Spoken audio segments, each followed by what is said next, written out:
여러분 스스로 괜찮은 사람이라고 했습니까? 제가 보면 그렇지 않은 것 같아요. 자, 우리 지난 한 주간 동안에 더위 때문에 너무너무 힘들었어요. 그런데 이 또한 지나가리라 믿습니다. 그리고 오늘 더위가 누그러진 것 같아서 참으로 다행인데, 정말 숨쉬는 것조차도 힘든 그 더위 속에서 우리는 한 주간 동안 성령 폭발 철학 기도회를 실시를 했습니다.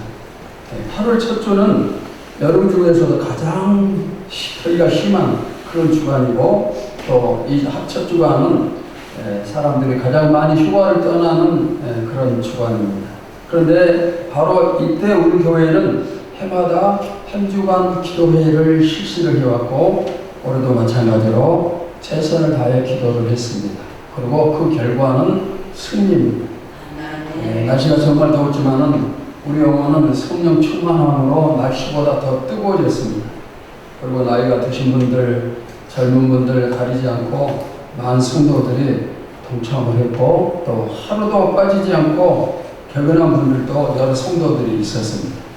근데 제가 특별히 감사한 것은 평생 한 번도 철학기도에 참석해 본 경험이 없는 사람들이 몇 사람 이번에 참석했어요. 그리고 함께 기도를 해서 너무나 감사했습니다. 찬양팀과 반주자의 수고가 있었고, 성령 충만함과 질병 치료와 그리고 하나님의 기도의 응답이 있었습니다.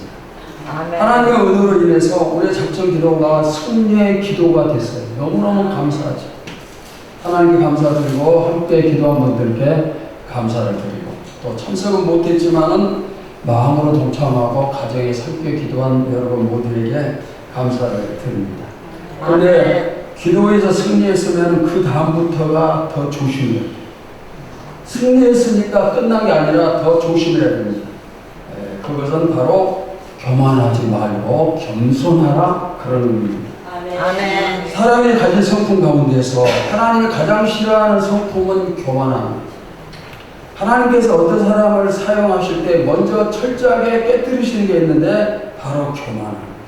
이 교만한 사람을 겸손한 사람으로 만드신 다음에 사용을 하시는 거예요. 교만의 특징은 뭐냐면은 내가 하나님처럼 되겠다, 하나님과 같은 그런 높은 위치에 서겠다, 이게 바로 교만이에요.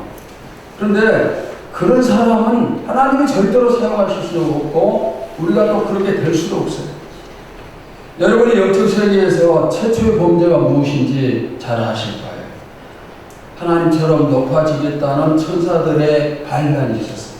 하늘나라에서 천사들이 하나님처럼 높아지겠다, 하나님께 반란을 일으키고 그 결과 그들이 하나님 앞에서 쫓겨났는데 그 무리가 사탄과 그의 부하들이에요. 인간 세상에서 최초의 범죄도 아담과 하와의 범죄였는데 이들도 우리가 하나님처럼 되겠다, 그런 교만함이 있어요. 그래서 결국 어떻게 됐습니까? 이 땅의 죄악이 침투하고 아담과 하와는 에덴 동산에서 쫓김을 당합니다. 바로 이런 이유 때문에 교만은 우리에게 하등의 도움이 되지 못해요. 그럼에도 불구하고 사람들은 자꾸 교만을 추구합니다. 우리가 왜 교만을 없애야 되는가? 잠언 16장 18절을 봅시다. 시작. 교만은 패망의 선봉도 거만한 마음은 정오중에 가짜이다. 교만은 우리를 죽이는 것입니다. 나를 넘어뜨리는 것입니다. 교만은 영적 전쟁에서 언제나 패배를 부를 뿐입니다. 대신 내가 낮아지면 낮아질수록 영적 전쟁에서 큰 승리를 거둘 수가 있어요. 사도 바울이 그 부분에 대해서 이렇게 고백을 했어요. 내가 약해지고 낮아질수록 하나님의 능력은 더욱더 강하게 나타난다. 내가 약해서 아무것도 할 수 없기에 하나님을 더 의지하게 되고, 그러면 하나님의 능력은 강하게 나타날 수밖에 없다. 바울의 고백이에요. 내가 약한 자이고 겸손한 자가 되고, 그러면 하나님의 능력이 나타납니다. 자, 여러분 한번 생각해 봅시다. 내 힘으로 한 것이 뭐가 있을까요? 저는 지금 예수님의 이름으로 설교를 합니다. 우리가 모여서 기도할 때 예수님의 이름으로 기도하고 예수님의 이름으로 전도하고 예수님의 이름으로 봉사 충성하고 예수님의 이름으로 병도 치료하고 예수님의 이름으로 생명 충만하고 예수님의 이름으로 성경 건축하고 교회를 세우고 예수님의 이름으로 밥을 먹고 예수님의 이름으로 직장 다니고 예수님의 이름으로 사업을 하고 예수님이 가정을 주셨고 예수님이 교회를 주셨어요. 예수님이 여러분에게 직장을 주셨어요. 예수님이 우리에게 일용할 양식을 주십니다. 예수님이 학교 다니게 해주시고 예수님이 건강 주시고 자녀 주시고 예수님이 부모를 주셨어요. 지금 누리고 있는 모든 것, 내가 가지고 있는 모든 것 전부 다 누가? 예수님이 주십니다. 전부 다 주님이 하신 일입니다. 예수님의 힘이 아닌 내 힘으로 하는 것은 단 한 가지도 없어요. 하나도 없어요. 그럼에도 불구하고 우리는 내가 했다고 내 이름을 내세우기를 좋아해요. 여러분 겸손을 훈련하시기 바랍니다. 저는 주변에서 존경받던 분들이 나중에 교만으로 인해서 무너지는 모습을 많이 봤어요. 너무너무 좋은 분들, 믿음도 좋고 충성 열심히 하는 분들인데 무너져요. 교만 때문에. 우리가 한 주간 동안 기도해서 능력을 받았다면 여러분의 능력을 많이 받았을 텐데 그 다음에 무엇이 나타나야 되는가? 내가 능력 많이 받았다? 그게 나타나는 게 아니라 겸손. 그리고 예수님 때문에 내가 죽을 수도 있다. 이런 희생 정신이 나타나요. 예수님이 나를 위해서 죽으신 것처럼 나도 주님을 위해서 그 길을 가야 되고 희생할 수 있고 이 자세를 내 것으로 만들 수 있어야 돼요. 내가 그런 사람이 되어야 됩니다. 사실 우리는 나밖에 모르죠. 나, 내 가정, 내 가족, 또 좀 넓게 생각하면 내 교회. 그런데 나라는 것을 우리가 포기할 수 있어야 됩니다. 나를 포기한다고 해서 내가 죽고 내 가족이 죽고 그게 아니에요. 나를 포기할수록 주님께서 나를 더욱더 강하게 사용을 하십니다. 나를 낮출수록 더 크게 사용을 하십니다. 나를 포기한 만큼 주님이 사용을 하십니다. 나와 세상은 것 없고 오직 주님만 나타나기를 축원합니다. 우리가 주님만 나타내는 성도가 된다면 얼마나 아름다울까요? 하나님은 우리에게 낮은 자가 되라 겸손하라 요구하시는데 영원토록 겸손해라 그게 아니에요. 우리가 사는 이 세상은 안개처럼 짧은 세상입니다. 이 짧은 세상에서 잠깐 동안만 겸손해라. 그래야만 천국에서 내가 영원토록 높여주겠다. 이게 주님의 말씀이에요. 아멘. 그런데 우리는 이 잠시를 못 참아요. 우리가 지난 한 주간 동안 기도해서 아주 많은 것을 받았으니까 이제는 겸손해야 돼요. 낮아져야 됩니다. 성령 폭발 기도에서 승리했다는 것을 무엇을 보고 알 수 있을까요? 내가 얼마나 겸손해졌던가, 또 얼마나 희생하는가. 이걸 보면 알 수가 있어요. 오늘 말씀을 통해서 우리 모두 더욱더 낮아지는 축복을 누리기를 축원합니다.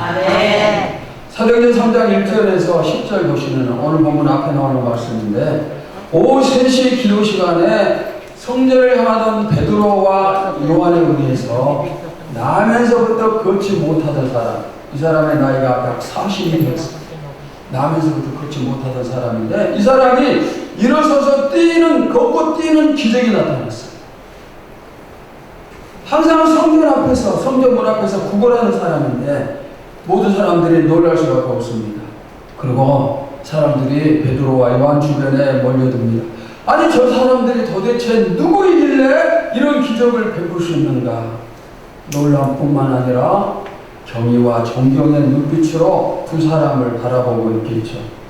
이때 베드로가 그들을 향해서 설교를 해요.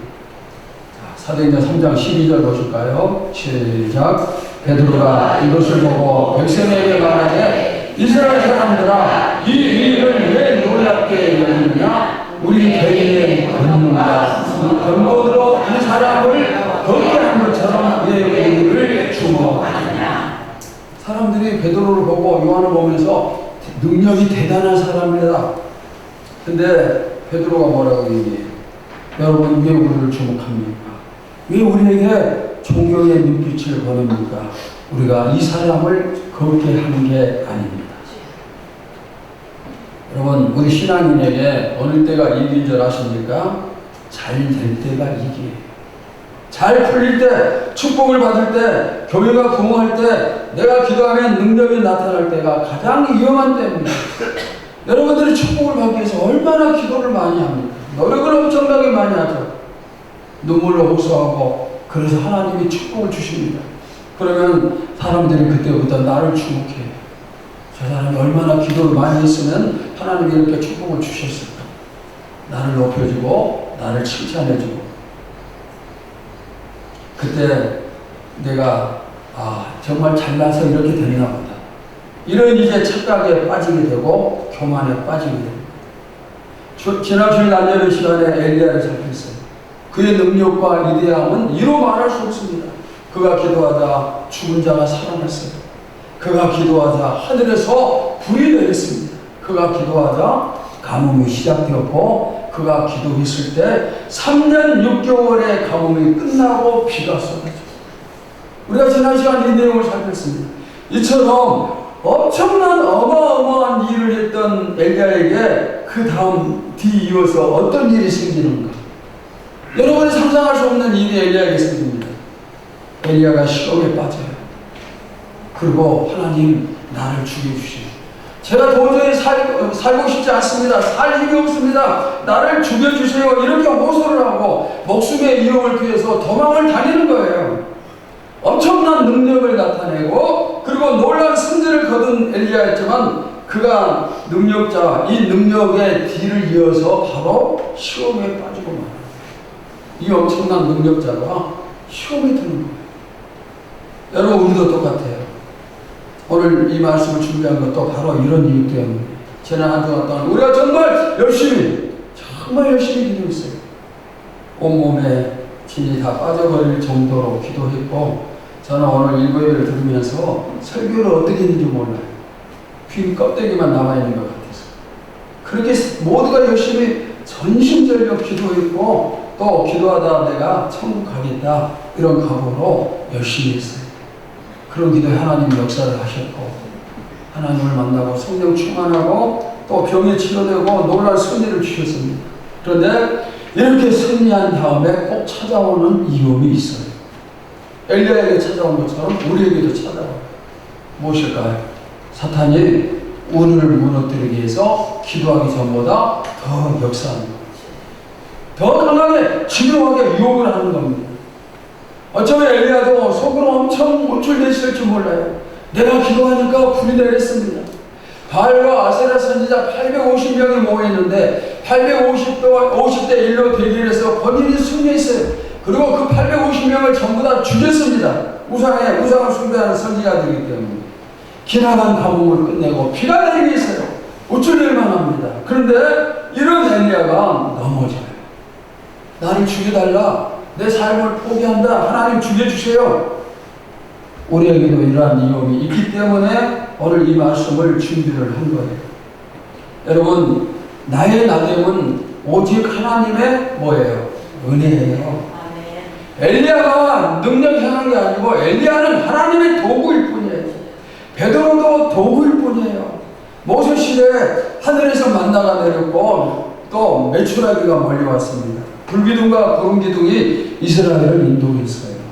누가 했습니까? 하나님이 하신 거예요.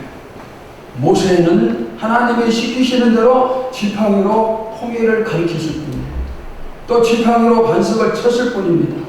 그러자 홍해가 갈라졌고 바위에서 생수가 솟아났어요. 모세가 뭐예요? 도구일 뿐이에요. 우리도 마찬가지로 내가 도구라는 사실을 깨달아야만 겸손해질 수가 있어요.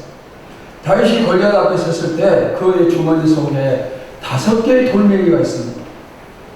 골리앗은 다윗이 던진 돌멩이를 맞고 그 자리에서 목숨을 잃었어요. 이때 돌멩이가 내가 골리앗을 죽였다 자랑할 수 있어요? 없어요. 목사가 잘나서 교회에 부흥된 게 아니에요. 내가 잘나서 돈 많이 번 게 아닙니다. 내가 능력이 있어서 질병을 치료한 게 아니에요. 나는 다윗의 손에 들린 돌멩이고 모세 손에 들려있는 지팡이일 뿐이에요. 도구일 뿐이에요. 여러분이 하나님께 쓰임받기를 원하신다면 이 사실을 깨달아야죠. 나는 뭐예요? 도구예요. 하나님이 모든 걸 하시고 나는 그냥 하나님께 쓰임받는 도구일 뿐이에요. 지팡이고 돌멩이에 불과할 뿐이에요. 이 사실을 깨달을 때 하나님은 우리를 더욱더 귀하게 사용을 하시고 크게 사용을 하십니다. 도구임을 깨달으면 교만할 일이 하나도 없어요. 내가 한 게 아니고 하나님이 전부 하셨는데 어떻게 교만하겠어요? 우리가 도구라는 사실을 깨달을 때 어느 정도 쓰임받을 수 있는가? 여러분 놀라지 마시고 요한복음 14장 12절 한번 보시기 바랍니다. 놀라운 말씀이에요. 다 같이 봅시다. 시작. 내가 진실로 너희에게 이르노니 나를 믿는 자는 내가 하는 일을 그도 할 것이요 또한 그보다 큰 일도 하리니 이는 내가 아버지께로 가느니라. 자, 예수님께서 우리에게 주신 말씀이에요. 우리가 예수님보다 더 큰 일을 한다고 말씀을 하시는데 여러분 이 말씀이 믿어집니까? 믿어지지 않습니까? 여러분 예수님보다 더 큰 일 할 수가 있어요? 없어요? 우리가 어떻게 하나님이신 예수님보다 더 큰 일을 할 수가 있어요? 그래서 이 말씀을 믿을 수가 없어요. 그런데 이렇게 우리가 믿을 수 없을까 봐서 예수님이 강조해서 말씀을 하시는데 어떻게 강조하시는가? 내가 진실로 너희에게 이르노니. 예수님의 모든 말씀은 진리요 진실이에요. 그러니까 우리는 그분이 말씀하시면 그냥 100% 신뢰하고 믿어버리면 되는데 그게 바른 믿음인데 그런데 방금 이 말씀에서는 예수님이 내가 진실로 두 번을 반복을 하십니다. 왜 그랬을까요? 아무리 주님의 말씀이라도 우리가 못 믿을까 봐서 너희가 못 믿을 것 같아서 내가 진실로 얘기한다. 너희가 나보다도 더 큰 일을 할 수 있다. 이 말이 진실이다. 강조를 하신 거예요. 조금 더 거짓이 아니라는 그런 말씀입니다. 여러분이 예수님을 신뢰하십니까? 그렇다면 예수님이 하신 말씀도 믿어야 되겠죠. 내가 생각할 때는 안 되지만 그러나 주님이 말씀하셨기 때문에 우리는 할 수 있어요. 여러분이 믿음으로 예수님의 이름으로 귀신을 쫓아낼 수 있고 기도할 때 질병이 치료될 수가 있어요. 기적이 나타날 수가 있습니다. 우리가 이웃을 위해서 희생할 수 있고 이웃을 위해 죽을 수도 있어요. 예수님처럼 낮아질 수도 있어요. 예수님처럼 강하고 담대하게 하나님의 말씀을 선포할 수도 있어요. 우리가 하나님께서 합당한 도구로 쓰임받는다면 예수님보다 더 큰 일도 하게 됨을 믿습니다. 이건 제 말이 아니고 누구의 말씀이에요? 예수님의 말씀이에요. 너희가 나보다 더 큰 일도 하리. 우리가 못한다고 부인하는 것은 예수님의 하신 말씀을 불신하는 것이에요. 주님은 할 수 있다는데 우리는 왜 못한다고 부인을 합니까? 우리가 또 믿기 어려운 말씀이 또 있어요. 산을 명하여 바다에 던지우라 할 때 그대로 된다는 말씀. 어떻게 그게 가능합니까?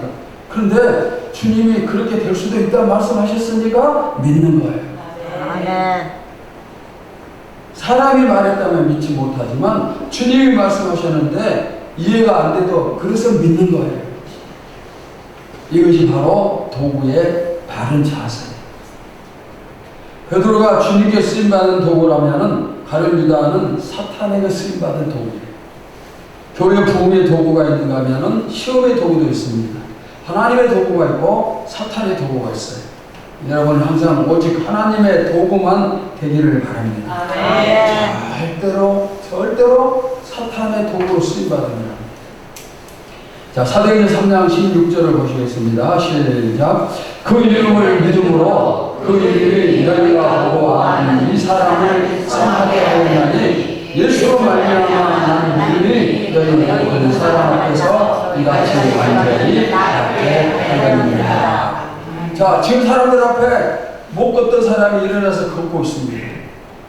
그러면서 베드로는 우리가 이 사람을 걷게 한 게 아니라 예수님께서 치료해 주셨다. 예수님께 모든 영광을 돌리고 있어요. 이것은 그냥 예수님을 높이기 위해서 베드로가 하는 말이 아니고 예수님께서 실제로 그 일을 하셨기 때문에 그 일을 하신 예수님께 영광을 돌리는 거예요. 사실대로 밝힐 뿐이에요. 베드로 이런 자세는 사실은 겸손이 아니잖아요. 예수님이 고치셨으니까 예수님께 영광을 돌리는 거 겸손 아니고 사실을 말하는 것이죠. 그런데 우리 사람들이 너무도 나를 내세우기를 좋아하기 때문에 지금 베드로의 자세가 훌륭해 보이는 거예요. 우리 같으면은 야, 내가 기도했더니 이런 일이 일어났어 하고 은근히 나를 자랑할 텐데 베드로는 오직 주님께만 영광. 그러니까 베드로가 훌륭해 보이는 거죠. 그러나 사실은 있는 그대로 말하는 것에 불과할 뿐이에요. 하나님이 어떤 분이신가를 인정해드리고 내가 어떤 존재인가를 파악을 할 때 우리는 낮아질 수밖에 없어요. 내가 어떤 존재인가를 알면서도 교만해질 수가 있을까요? 예수님의 겸손과 우리의 겸손은 차이가 많아요. 예수님은 본래 어떤 분이셨습니까?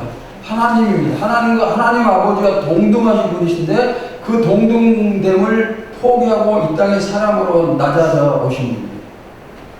그런데 우리의 겸손은 뭔가 너희가 있는 그대로만 인정해라. 그게 주님이 원하시는 우리의 겸손입니다. 있는 그대로만 인정해라. 내 자신을 제대로 파악을 하면은 내가 큰 소리 칠 수 없는 존재라는 걸 알아요. 나에게 자랑할 만한 요소가 없다는 걸 알아요. 내가 나에게 교만할 만한 부분 하나도 없어요. 내가 잘났다고 자랑할 때 사람들은 속아 넘어갈 수 있지만 하나님이 보시면 얼마나 우스울까요? 그거 전부 다 내가 한 일인데 왜 네가 영광을 취하니? 하나님이 이렇게 말씀하시지 않겠어요? 베드로는 있는 그대로 사실을 말할 뿐이에요. 예수님께서 이 사람을 고쳐주셨다. 자, 베드로의 계속되는 고백을 살피겠어요. 예수님이 걷지 못한 사람을 고쳐주셨다. 그런데 너희는 그분은 어떻게 되었느냐? 죄 없으신 예수님을 십자가에 못 박아 죽이지 않았느냐? 그러나 하나님께서 예수님을 부활시키셨다. 우리가 그 증인이다. 너희가 알지 못해서 그 죄를 범했으니 이제 회개하고 돌이켜서 제 사함을 받으라. 이것이 베드로가 말한 내용이에요. 이 내용은 우리가 너무나 잘 알고 있는 그런 내용입니다. 특별한 게 없어요. 새로운 게 하나도 없어요. 그런데 베드로와 우리의 차이점이 무엇입니까? 자, 사도행전 3장 15절을 보실까요? 시작. 생명의 주를 주겠도다. 그러나 하나님이 죽은 자 가운데서 그를 살리셨으니 우리가 이 일의 증인이라. 차이점이 뭡니까? 베드로는 예수님의 증인의 역할이에요. 우리가 이 일의 증인이라. 충실하게 증인 역할을 하고 있습니다. 주님이 베드로에게 또 우리에게도 말씀하셨어요. 너희가 내 증인이 되어라 명령하셨습니다. 그래서 베드로는 그 명령에 순종을 하고 있고 우리는 순종하지 않는 거예요. 증인이 되는데 별 관심이 없어요. 증인 역할을 충실히 하면은 천국 상급이 엄청나게 크다는 거 두말할 필요가 없죠. 그러면 증인 역할을 하지 않는 사람은 천국에서 상을 받지 않는 데서 끝나는가? 여러분, 그게 아니에요. 내가 예수님을 전도하는데 너무나 부끄러워요. 믿는다는 사실 얘기하는 게 부끄러워요. 그래서 증인 역할을 하지 못하고 예수 믿는다는 사실도 숨기고 그렇게 했을 때 나에게 어떤 일이 생기겠는가? 자, 우리 다 같이 마태복음 10장 32절 33절 봅시다. 시작. 누구든지 사람 앞에서 나를 시인하면 나도 하늘에 계신 내 아버지 앞에서 그를 시인할 것이요 누구든지 사람 앞에서 나를 부인하면 나도 하늘에 계신 내 아버지 앞에서 그를 부인하리라. 내가 예수님을 부끄러워하면은 예수님도 하나님 앞에서 나를 부끄러워하세요. 내가 예수님을 안 믿는 척하고 다니면은 예수님도 하나님 앞에서 나를 모르는 척하세요. 여러분, 이게 얼마나 무서운 일입니까? 내가 예수님을 열심히 증거하면은 예수님도 하나님 앞에서 나를 칭찬해주고 내가 이 사람을 잘합니다 이렇게 하나님께 나를 소개하시는 거예요. 내가 예수님을 자랑하면 예수님도 하나님 앞에서 나를 자랑하십니다. 그러니까 뭐가 돼야 돼요? 예수님의 증인이 돼야 돼요. 증인이 되라는 말은 바꿔 말하면 뭐예요? 몸을 전도하라는 그런 뜻이에요. 예수님에 대해서 자랑 많이 하시고 때를 얻지 못하든 자꾸 예수님을 증거하시기를 바랍니다. 우리가 한 주간 동안 성령 충만 받으며 기도하는 가장 큰 이유가 바로 이거예요. 증인.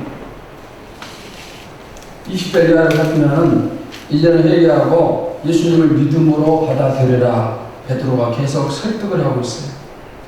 지금 베드로가 성령 충만함을 받은 다음에 설교를 하고 있어요. 근데 이 설교가 어떤 설교일까? 저는 설교하는 사람이기 때문에 베드로의 모습이 참 궁금해요. 목소리는 어느 정도 큰 목소리가 있을까? 또 제스처는 어느 정도나 할까? 호소력은 어느 정도나 됐을까? 이것저것 마음속에 그려보고 생각을 하기를 그의 설교는 온 몸과 온 마음으로 하는 설교에 틀림없다. 마음속 깊은 곳에서 우러나오는 심령을 짜는 듯한 그런 설교였고 눈물이 점철되어진 그런 호소였고 또 듣는 그들을 살리기 위해서 어떻게 해서든지 최선을 다하는 그런 설교. 내가 여기서 설교하다가 죽겠다는 그런 자세. 그러면서 담대하게 설교한 그런 모습이었다. 이렇게 생각을 합니다. 여러분, 우리도 예수님을 위해서 멋있는 증인이 한번 되어보도록 합시다. 전심전력으로 기도했다면 이제는 전심전력으로 증인이 되어야 됩니다. 눈물의 증인이 되기 바랍니다. 길거리에서도 전도하고 직장에서도 전도하고 학교에서도 전도하고 노인정에서도 전도하고 친구에게도 전도하고 아직 안 믿는 내 가족에게 특별히 전도하고 복음을 지원해야 돼요. 기도하고 끝나버리면 아무 소용이 없어요. 오늘 본문 가운데 20절은 우리에게 큰 은혜가 되고 힘이 되는 말씀이에요. 사도행전 3장 20절 봅시다. 시작. 또 주께서 너희를 위하여 예정하신 그리스도 곧 예수를 보내시니. 여기 예정하신, 예정이라는 단어가 나옵니다. 하나님이 우리를 위해서 예수 그리스도를 보내시기로 예정해 놓으셨어요. 예정이란 말은 미리서 정해 놓으셨다, 그런 뜻이에요.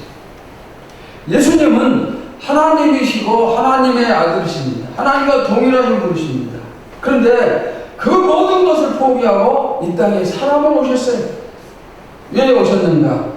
아버지 하나님께서 그렇게 예정해 놓으셨어요. 그분이 이 땅에 오셔서 내 죄악을 짊어지고 죽으셨습니다. 내 대신 죽으셨습니다. 나를 위해서, 나를 살리기 위해서 사람으로 이 땅에 오셨습니다. 그리고 이 땅에 오셔서 섬김의 삶을 사시고 십자가까지 지셨어요. 나를 위해서 조롱과 멸시천대를 받으셨고 십자가에서 죽으셨고 나를 위해 부활하셨고 나를 위해서 승천하셨고 그리고 앞으로 나를 위해서 이 땅에 다시 오셔요. 하나님과 예수 그리스도는 오늘 이 시간까지 나를 위해서 모든 계획을 세우셨고 나를 위해서 모든 일을 해오셨습니다. 앞으로도 마찬가지예요. 나를 위해서 모든 일을 하십니다. 예정이라는 말씀처럼 나를 위한 미래의 모든 계획이 이미 하나님의 계획 속에 설정이 되어 있어요. 마치 여러분이 핸드폰에 알람을 설정해 놓으면 정해진 시간이 되면 알람이 울리잖아요. 그러면 자다가 일어난단 말이에요. 하나님이 정해 놓으신 대로 정해 놓은 시간이 되면 그 계획이 이루어지는 거예요. 그러니까 이래도 감사할 뿐이고 저래도 감사할 뿐이에요. 하나님께서 다 책임져 주십니다. 근데 우리는 미래만 책임져 주신 게 아니고 우리 과거에도 그렇게 하셨고 현재에도 그렇게 하고 계십니다. 여러분, 하나님이 나를 얼마나 사랑하시는가 그걸 아시나요? 하나님이 나한테 얼마나 많은 관심을 가지고 계신지 아십니까? 성경 한 구절만 살피면은 우리가 할렐루야 하면서 감사할 수밖에 없어요. 우리 다 같이 에베소서 1장 4절을 봅시다. 시작. 곧 창세 전에 그리스도 안에서 우리를 택하사 우리로 사랑 안에서 그 앞에 거룩하고 품위 높게 하시고. 세상을 창조하시기 전에 하나님이 우리를 먼저 선택해 놓으셨어요. 우리는 그때 세상에 태어나지도 않고 뭐 그런 상황인데 하나님이 먼저 선택해 놓으셨어요. 예정해 놓으셨습니다. 너는 나의 자녀다. 예정해 놓으셨어요. 내가 너에게 구원을 준다. 예정해 놓으셨습니다. 하나님이 나를 이처럼 사랑하신다는 사실 앞에 여러분 감격되지 않습니까? 아멘. 지금 내가 그냥 어떻게 해서 이 자리에 앉아있는 게 아니에요. 내 아내가 교회 열심히 다니니까 그냥 가정의 평안을 위해서 남편으로서 따라 나온 게 아니에요. 하나님의 예정에 의해서 지금 이 자리에 있는 거예요. 아멘. 그냥 저절로가 아니에요. 세상을 창조하시기 전에 우리를 구원 주시도록 정해 놓으셨어요. 아멘. 그럼 이 세상이 언제 창조되었습니까? 지금부터 몇만 년 전, 몇십만 년 전입니까? 아니면 몇억 년 전, 몇십억 년 전입니까? 지금부터 몇 년 전에 세상을 창조하셨던 간에 그 이전에 하나님이 나를 어떻게 해놓으셨어요? 예정해 놓으셨어요. 아멘. 정해 놓으셨어요. 이 사실이 믿어지지 않는 사람도 있겠죠. 그 당시에는 내가 세상도 없고 나도 태어나지도 않았는데 무슨 하나님이 나를 예정해 놓으셔. 근데 여러분 그건 믿음이 아니에요. 하나님의 능력을 모르니까 그렇게 얘기하는 거예요. 하나님이 이 세상을 창조하셨잖아요. 이 세상을 창조하신 그 능력의 하나님이 창조하기 전에 우리도 정해 놓으신 거예요. 때가 되니까 이 땅에 우리가 오는 거예요. 전부 다 하나님의 능력이에요. 지금부터 몇 년 전이든 간에 하나님이 나를 예정해 놓으셨습니다. 그리고 나를 특별한 사람으로 설정해 놓으셨다가 하나님의 예정하신 때가 되니까 내가 온 거예요. 그리고 구원의 축복을 누리고 있는 거예요. 여러분, 우리가 대한민국의 20세기 또는 21세기에 태어난 것 창세전에 하나님의 계획이에요. 그냥 어떻게 하니까 내가 대한민국에 태어난 게 아니에요. 우리 부모 밑에서 태어난 것도 하나님의 계획이에요. 하나님의 예정입니다. 여러분이 천일교회 다닌 것도 하나님의 계획이에요. 내 집이 가난한 것도 부자인 것도 하나님의 계획이에요.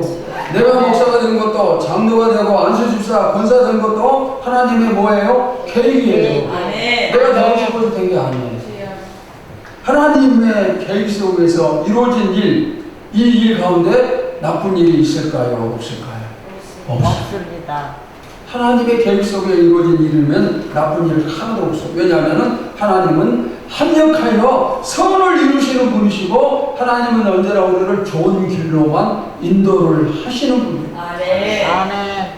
하나님의 계획 가운데 나쁜 일은 단 한 가지도 없어요. 내가 가난해서 너무 힘들게 살아요. 그래서 정말 나빠 보이지만은 사실은 그것도 나에게 좋은 것이에요. 내가 너무너무 부자해요. 그것도 좋은 것입니다. 질병이 나에게 고통만 주는 것 같지만 그것이 나에게 좋은 것이기에 질병을 주신 거예요. 단지 우리는 그것이 좋은 것임을 깨닫지 못하고 있을 뿐이에요. 여러분, 내가 아픈 것도 좋은 것이에요. 건강한 것도 좋은 것이고 아프다가 치료된 것도 좋은 것이고 건강하다 병이 찾아온 것도 좋은 것이고 이 모든 것 전부 다 합력하여 뭘 이루어요? 선을 이루어요. 그러니까 전부 다 좋은 것입니다. 여러분이 이날까지 힘든 삶을 살아왔다면 하나님의 예정이니 감사하시기를 바랍니다. 이날까지 내가 평안하게 축복 속에 살았다면 그것도 하나님의 예정이니 감사하시기 바랍니다. 내가 가난했습니까? 아니면 부자였습니까? 둘 다 하나님의 예정이에요. 교회가 붕괴했습니까? 아니면 붕괴되지 않았습니까? 하나님의 좋은 계획이 있기 때문에 부흥을 주시고 좋은 계획이 있기 때문에 부흥을 안 주시는 거예요. 그러니까 이래도 뭐예요? 감사. 저래도 뭐예요? 감사. 오늘 엄청나게 덥나요? 오늘 비가 오나요? 오늘의 날씨까지도 하나님의 계획 속에 포함되었음을 믿습니다. 그러면 무더운 날씨에 숨 헉헉거리면서도 하나님 더위를 주셔서 감사합니다. 그렇게 고백할 수가 있겠죠. 실패를 두려워하고 내일 걱정할 필요 하나도 없어요. 내일이 전부 다 하나님의 계획 속에 포함되어 있고 계획의 결과는 합력하여 선이고 승리예요. 여러분 이 사실을 꼭 믿으시기 바랍니다. 절대로 이걸 놓치면 안 돼요. 이걸 믿어야 우리가 어떤 상황에서 끝까지 승리할 수가 있어요. 자, 열왕기상 19장 4절을 봅시다. 시작. 자기 자신을 광야에 하루길쯤 가서 한 고등나무 아래 앉아서 자기가 죽기를 원하여 이르되 여호와여 넉넉하오니 지금의 생명을 얻으시옵소서. 나는 내 조상보다 낫지 못합니다 하고. 누구의 말이에요? 엘리야의 고백이. 지금 열왕기 19장 4절인데 열왕기상 18장에서 우리가 지난주 살폈죠. 18장에서는 그의 모습이 얼마나 당당했는지 몰라요. 어마어마한 승리를 거둔 엘리야인데 그 엘리야가 지금 이렇게 바뀌어버렸어요.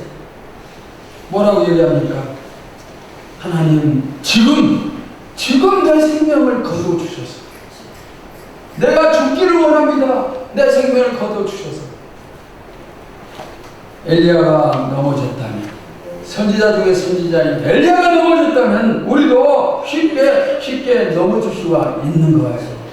지난주에 우리 모두가 승리했음을 믿습니다. 아멘. 이제 넘어지지 않기 위해서 우리에게 필요한 것은 겸손한 거예요. 하나님의 모든 걸 해주셨음을 믿고 하나님께 맡길 때 그럼 우리가 계속 승리할 수가 있어요. 일주일 동안 열심히 기도해서 승리한 것이 내가 열심히 해서가 아니라 하나님의 은혜예요. 아멘. 하나님의 은혜 때문입니다. 우리 나이가 90이 되고 그런 권사님들이 한 주간 내내 기도에 어떻게 참석을 하시겠어요? 근데 여러분들이 참석하셨잖아요. 개근을 했어요. 여러분들. 평생 한 번도 철학기도 해본 경험이 없는 사람들이 어떻게 성전에 나와서 기도를 하겠어요? 우리가 통성기도 하니까 깜짝 놀란 사람도 있을 거예요. 이 모든 것이 전부 다 하나님의 은혜예요. 아멘. 그래서 얼마나 감사한지 몰라요. 오늘 오후부터 한 주간 동안 방학이 들어가요. 새벽 기도도 쉬고 금요일 수요일 예배도 쉬고 여러분 몸은 일터에 나가서 일하겠지만 마음은 한 주간 동안 편안하게 푹 쉬시기 바랍니다. 아멘. 엘리야가 시험 들 때 하나님이 그를 이렇게 서기 위해서 하신 일이 뭔가 그에 대해 잘 어울리고 푹 쉬는 것입니다. 잠을 푹 잘 먹고 하나님이 그렇게 해주시니까 엘리야가 회복이 되는 거예요. 여러분 한 주간 동안 마음이 푹 쉴 수 있기를 바라고 그래서 계속 승리의 길을 걷기를 바랍니다. 아멘. 말씀을 마치겠어요. 이 모든 일을 누가 하셨어요? 하나님. 하나님이 하셨어요. 내가 한 것처럼 베드로가 한 것처럼 주목하면 안 돼요. 주목의 대상은 우리가 아니고 하나님이십니다. 주님이 이날까지 모든 일을 다 하셨어요. 저도 여러분도 우리 천일교회도 오직 주님의 도구일 뿐입니다. 그러니까 우리가 끝까지 승리하기 위해서는 우리를 사용하시는 주님을 바라보는 것밖에 없어요. 그분을 더 많이 더 진실하게 바라보면서 더 의지하면서 나갈 때 우리가 이 세상에서 증인의 역할을 충실히 감당할 수 있음을 믿습니다. 네. 할렐루야. 하나님 감사합니다. 한 주간 동안 우리가 열심히 기도했습니다. 교회에 모여서 또는 가정에서 함께 동참하면서 열심히 기도했고 승리했습니다. 성령 충만함을 받았고 하나님과 만남의 체험도 있었고 질병이 치료되는 역사도 있었습니다. 그러나 이 모든 것을 우리가 한 게 아니고 하나님이 하셨습니다. 이 사실을 기억하면서 앞으로 더욱더 하나님만 바라보고 하나님만 의지하고 하나님께만 영광을 돌리고 그래서 어떤 경우에도 우리가 엘리야처럼 시험에 빠진 일 없고 오직 승리만 할 수 있게 하여 주시옵소서. 살아계신 예수님의 이름으로 기도하옵나이다. 아멘.